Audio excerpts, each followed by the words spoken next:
Got it.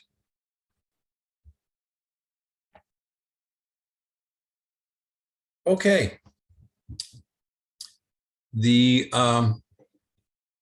title of my talk today is WYSIWYG. Does anyone remember WYSIWYG? Is that something that you learned at some point in time?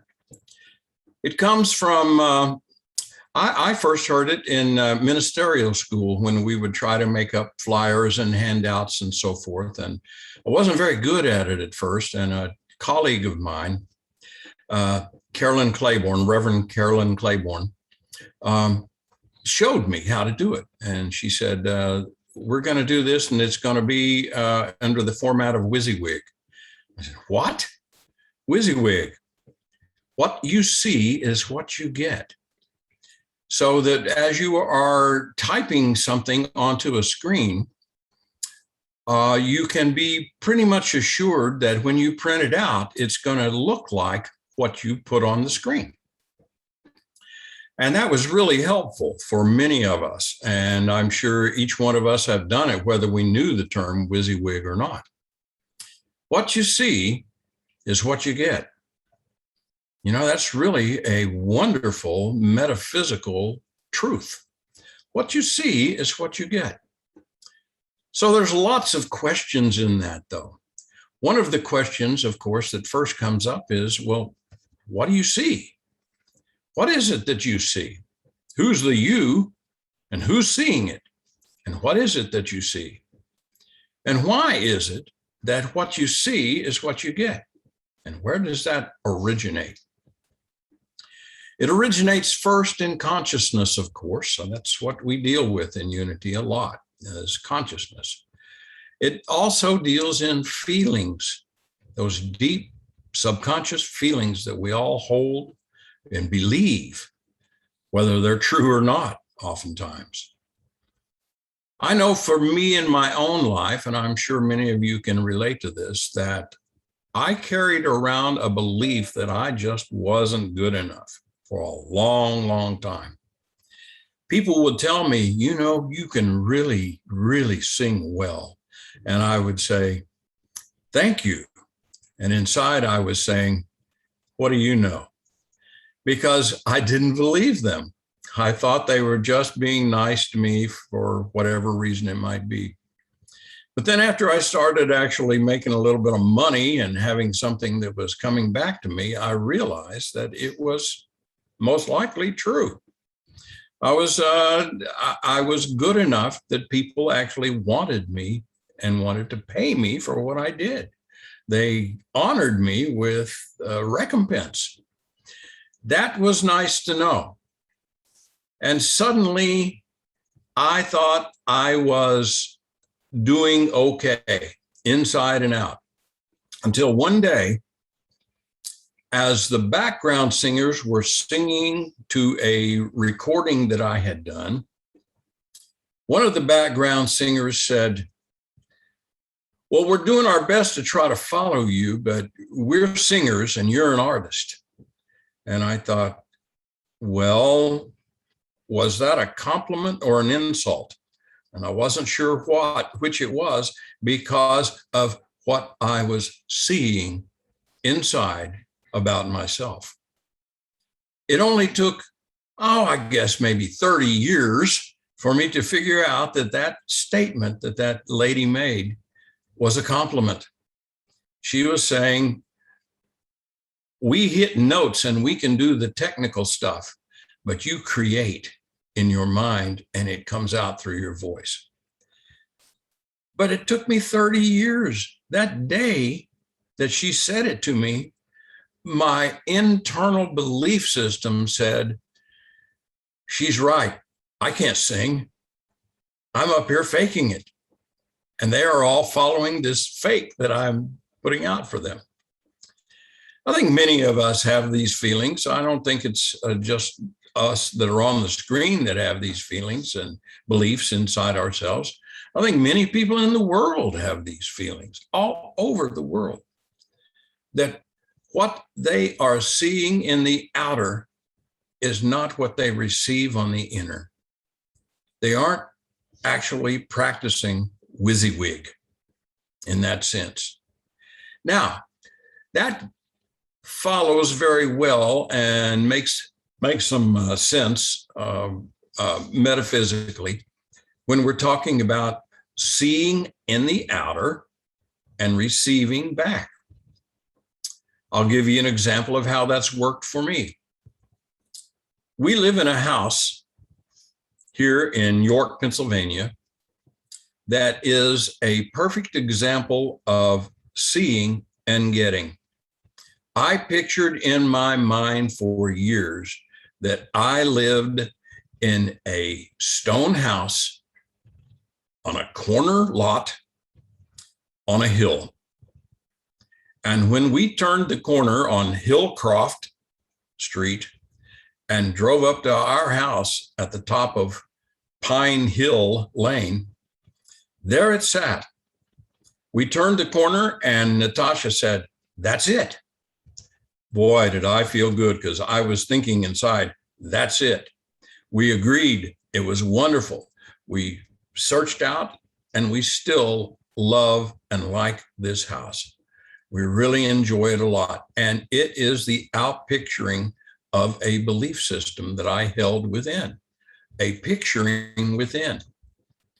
Well, how does one go about picturing within? I think there are three TION words, shun words, that help us to make this possible. The first is one of the 12 powers of unity.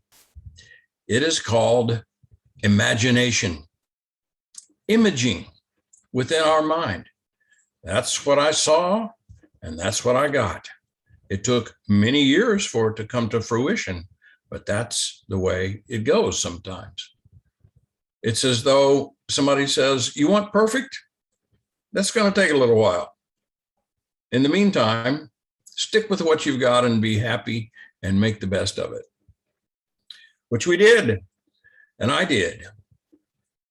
Imagination, imaging, holding in your mind a certain thing, a way, a sense of being, and eventually it occurs. The other one is the one that Peter used with Jesus when Jesus asked his disciples, "Who do you say that I am?" And they all spoke up and said one thing or another. Some people say this, some people say that, some people say that you are this. And finally, Peter supposedly, we are told, reportedly answered, "You are the Christ, the Son of the living God." Now that has been misconstrued, I think, many times by people. Oftentimes they think that that meant that Peter was putting Jesus aside, when actually what he was doing is declaring a universal truth. He was declaring this truth through an insight that could only come to him through inspiration, the second shun word. We have imagination, we have inspiration. And Jesus followed up by saying to Peter, "You didn't get this from anybody else. You didn't get any of this from anything that you saw or observed in the outer. You felt this universal truth through inspiration. And on that inspiration, I will build my church on that rock. And from now on, you'll be called Peter or Petra or Stony, if you wish." And that's the way Jesus viewed him, as the one guy who cast aside all outer appearances and turned within and imagined and saw through inspiration the truth of who he was and who we all are. The Christ, the Son, the daughter of the living God. Cast aside all outer appearances, all body, all everything. Now that's two of the shuns. So what could be the third one? Concentration. I'll add another one. Determination. Concentration. So we've got imagination, inspiration, and concentration. Focus on something, holding it, understanding that it is already done. Jesus tells us that when he teaches us how to pray. Jesus said to each and every one of us, not just the 12, but to every one of us, he said one thing: hold something in your mind when you pray, in your heart when you pray, and do not doubt. And it is, has, and always will come to pass. That's easy for you to say. Some of us say in our minds or in our hearts or deep within. That's easy for you to say, but you're not in my position. Remember and go back to Peter through inspiration. Look at things as universal truth and forget all outside appearances. And it is so, because it is so, first of all, in your mind. WYSIWYG, what you see is what you get. Now let's turn that around backwards. What you see is what you get. How about what you get is what you see? Do an inventory, a deep mental and emotional, and an inventory within your thoughts and feelings and memories. Look at what you're holding inside. Look at what you got. Look at what you have.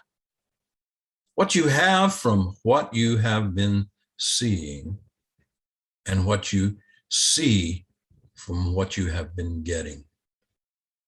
It works both ways. What you get is what you see.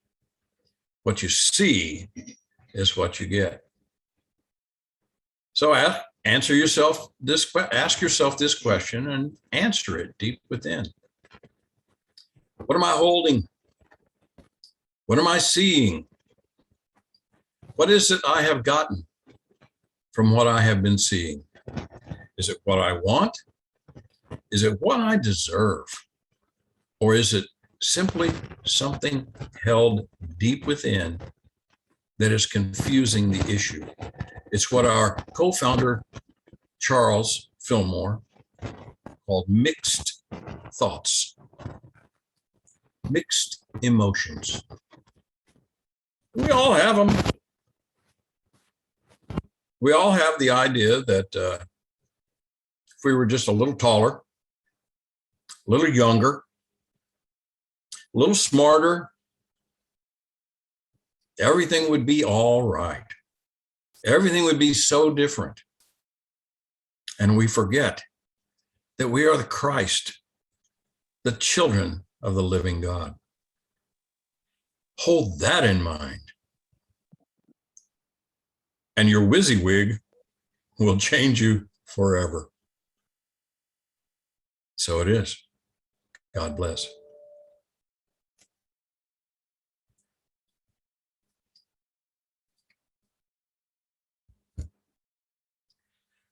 Okay, now